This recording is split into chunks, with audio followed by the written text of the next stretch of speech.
What is happening, everybody? And we have a jam-packed video today. As you can see, the wig is back. Everybody said, where's the wig? Chase, where's the wig? We have brought it back. We had a nice green week. So we're going to cover some of the stocks we talked about last week and just kind of where they're at, where they're going, what they've done, and so forth. So as you know, got to go through the disclosure. I'm not a financial advisor. No more rocket emojis, bag emojis. You know, can't have fun with that. And everything I share is basically just an opinion. I like to, just point out trade ideas that I might take. You don't have to take them. You can just sit back, grab some popcorn, just watch and enjoy and have a good time. So with that being said, let's jump into the first one. So we remember we talked about SFIO, and how it's just crazy undervalued it was, under a penny, 7s, 8s, 9s. Well, end of the day Friday, it ended up breaking out. So, wherever you might have added, looking at 009 or what have you, this thing really could gain some momentum. They've talked about buybacks. They've talked about so many different catalysts coming up the bridge, expansions. So this is one to really get behind. But remember, they do have, some debt, some conversions, but they are, pushing out, 25 million in assets. So they are growing. It's one of those OTCs that, you love to hate. If they weren't currently, pushing any shares out or what have you, this thing would just be 5, 6, 7. I mean, who knows? But I think it has a really bright future. So I really like this one. And the second one we're going to talk about, HIRU. So kind of the same thing. We said, hey, look, low 20s, good, teens, good. Even if you added 25s or what have you, they put out financials. They said they're going to be doing Voss water.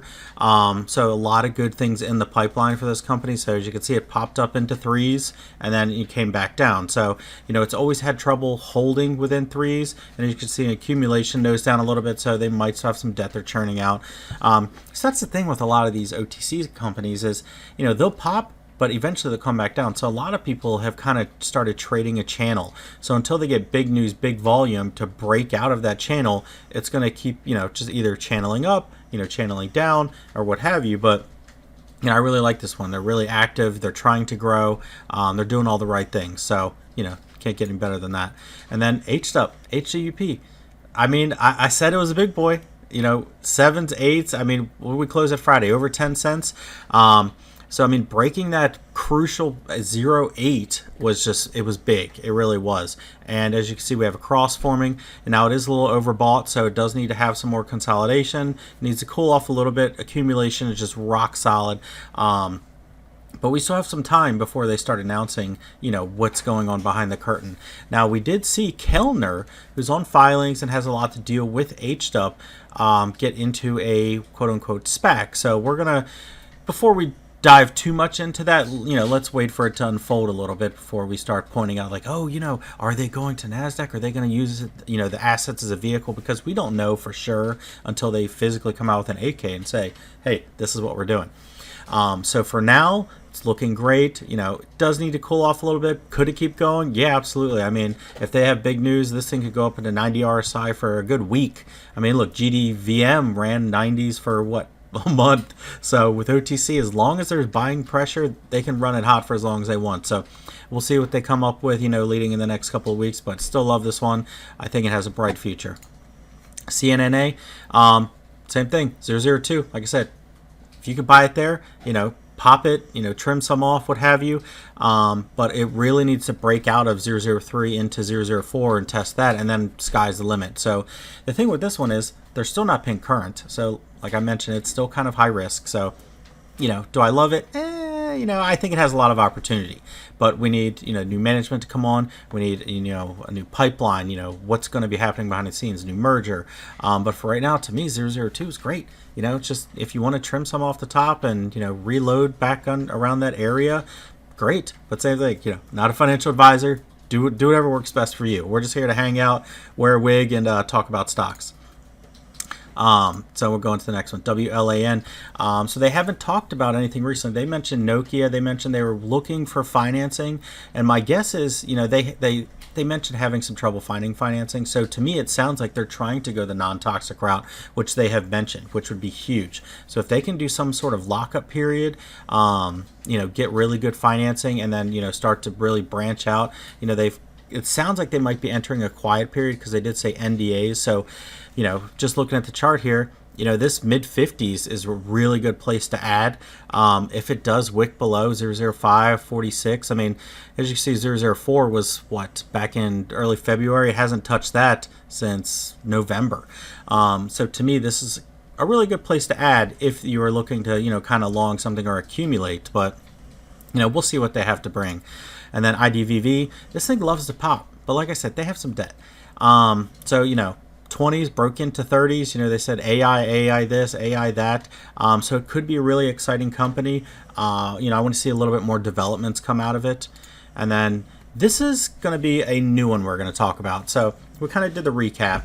And going forward, I'm going to talk about some stocks that have a lot of potential because they have big catalysts coming up.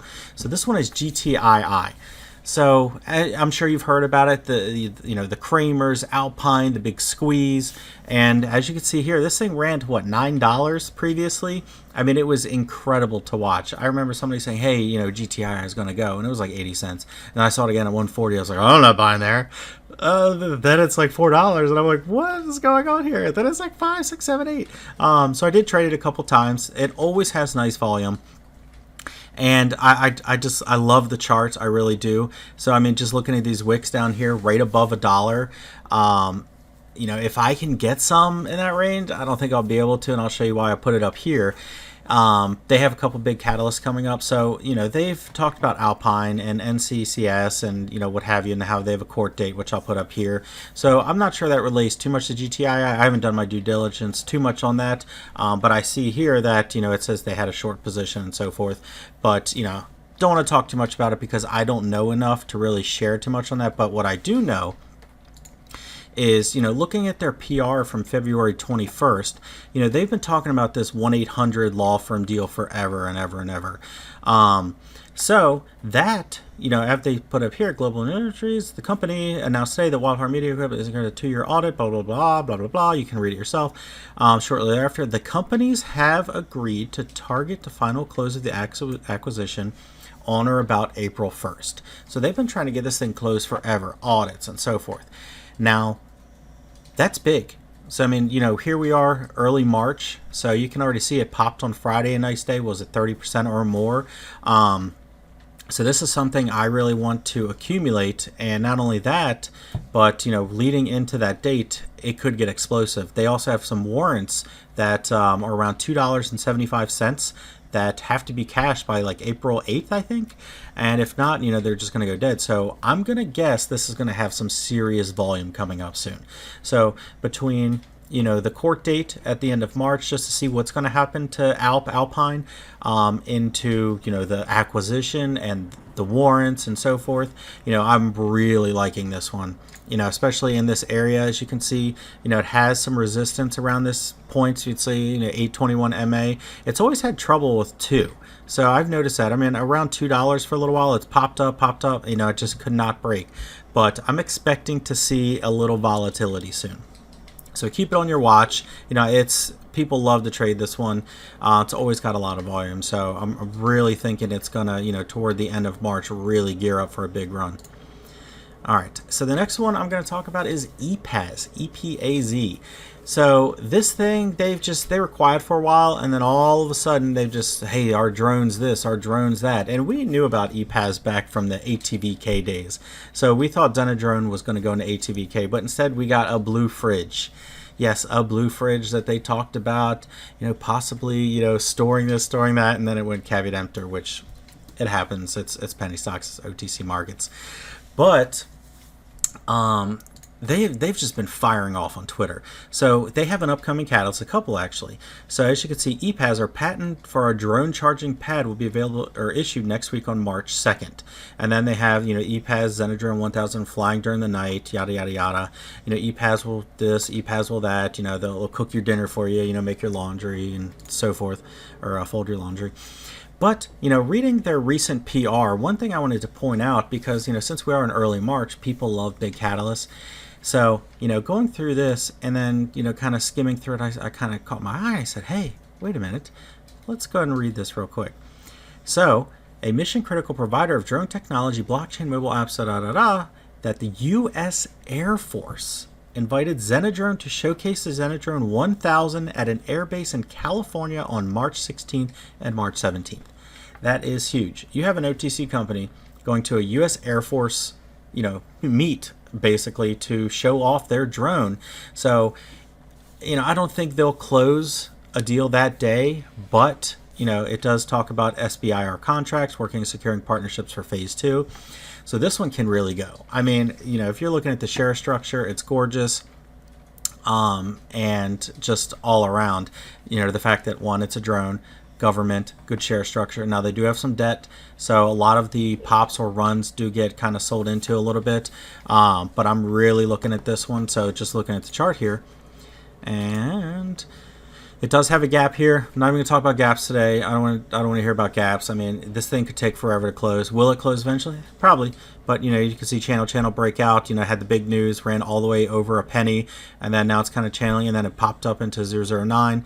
So a good place that I'm hoping to maybe get some is around 005. If I can stick some bids in here, have some wicks come down and fill me. But if not, I'll definitely be accumulating leading into that date, because I'm expecting a PR after it's done to say, hey, things went well with the Air Force, we're going to talk about this, we're looking at this, and then there might be another forward date. So they got a lot going on for them, AI technology, drones, patents. So how can you not love this one? So definitely keeping this one, really liking this one so far. And then I'm going to be looking to, continue to add that one. Next one we're going to talk about is EMGE, Emergent Health. So as you can see here, bottom. It's down 003 range, and same thing. This is a shocker. OTC, they have some debt. But they are growing rapidly. So, everything they talk about, this gets me on every tweet. EMG, Jim Morrison, former president of L'Oreal and Cord CEO. Like every time they tweet, they have to, hey, Jim Morrison's here. He's a former L'Oreal president. But they're talking about their expansion, their growth, and they were quiet for a while. So he took over. They kind of had some debt they were working through, and they were talking about acquisitions, but now they're really ramping up. I mean, let's look at this. I mean, you can kind of see here, Emerge announces a letter of intent to partner with Clicktivated, the first and only clickable live stream video to create shoppable content, entering the $20 billion live streaming e-commerce marketplace. It's good stuff. And then, PharmaZoo launched the e-commerce platform, $8.5 billion. So it's all very clicky, very exciting. They are putting in a lot of revenue. They're, really trying to grow. But the thing is, they love tweeting. They love talking about news. They love doing this. So if you can get this thing at 003, guess what? It's already made runs to fives, pennies, multiple pennies. So this one can really go. Really liking this one. And let me see if I pull it up. And I'll tell you why. So in their recent PR in February 28th, they talked about, curated developer market products and regenerative health space for men. And it's going to be awesome. And then here we go again. Jim Morrison, former president of L'Oreal, current CEO of Emergent, nonstop. Okay, so the company is aligned with several former professional athletes whose names will be revealed at product launch. So that's a good catalyst. So that's one to accumulate, sit around 003. I'm going to be getting what I can, because if they say, hey, this football player, hey, Tom Brady. I mean, who knows who it's going to be? I doubt it's Tom Brady. But, being that it's Jim Morrison, I'm sure he's got some contacts. So we'll see if they bring in, fitness industry, sports, actors, and what have you. Any PR like that makes OTCs run like crazy, especially in the share structure. So really liking that one as well. And then, this is kind of an X factor. So this one I just recently found out about. I know Kiko was talking about it, or Kiko, or whatever, Kiko. But he's a good dude, love him. Always putting out low floats. But so KITL, and as you can see, it's kind of channeling up a little bit, and broke past 0.4, and then starting to consolidate around this area. But let me show you what their share structure looks like. So right now, 8 mil market cap, 25 mil held at DTC. So I'm going to guess anywhere between 25, 35. So can this go to big numbers? Absolutely, it sure can. But here's their 8K. So Kisses from Italy and Florida Corporation, March 1st, with SC Culinary LLC, New York Limited by So SC Culinary is currently a creator and owner in possession of quick service food concept, or quote unquote the concept, and is developing and will develop an intellectual property rights related to the concept and so forth. So what this tells me is this guy right here just took over. So now you have a new merger with Scott Conanti. I don't know, he's Italian. We'll call him Canada. But as you can see here, you know, Peace Love Pasta Press shows restaurants. You know, I mean, he's big. Celebrity chef. So you have now a celebrity chef going into an OTC stock that not only is that, but it's OTCQB. And they might have big things coming. But we don't know yet. So we read the 8K, you know, what they want to do. Now, he's already active on Facebook. Now, if he can get on Twitter, and he starts firing off on Twitter saying, hey, we're going to be doing this, guys. You know, we're going to be growing, we're going to be expanding, or we're going to kind of have like a vegetarian thing. I mean, who knows what they're going to be doing. So don't want to dive too much into that, but I guarantee you people will be accumulating this one because 1, good share structure, 2, celebrity chef, 3, OTCQB, you know, 8K is coming. I'm sure there's going to be more, so everybody's going to be on the lookout for that. So just wanted to share that one. You know, love it. You know, it's cool. That's why I love penny stocks. It's like, you know, you can't get any better than that. It's like you have the good days, you have the bad days, but they're all really exciting. So just wanted to share all that with you guys. You know, we talked about the recap from last week, did really well. You know, especially H'd up, man, that thing is just, it's primed to explode. So, you know, we want to see what's behind the curtain, which we will see soon. And then a couple of others, you know, they're still just ready. But, you know, we have GTII, big acquisition coming up. You know, then, you know, the things I posted as far as, you know, the court date, the warrants. And then you have EPAZ, Air Force. Can't argue that. Then we go into EMGE, who just fires off news nonstop, growing acquisitions. And then Kittle, who's kind of like the X Factor. You know, it's like, what are they going to do? Are they going to be quiet? Are they just acquire the shell? Or, you know, are they going to merge into, you know, Kisses from Italy and not do anything with it? Or is it going to take a year? So all things that will unfold. So we'll share it as more DD comes into the picture. But I hope you guys enjoyed the video. So make sure to like, subscribe, comment, you know, all the yada, yada, yada. And I'll catch you guys next time. Peace.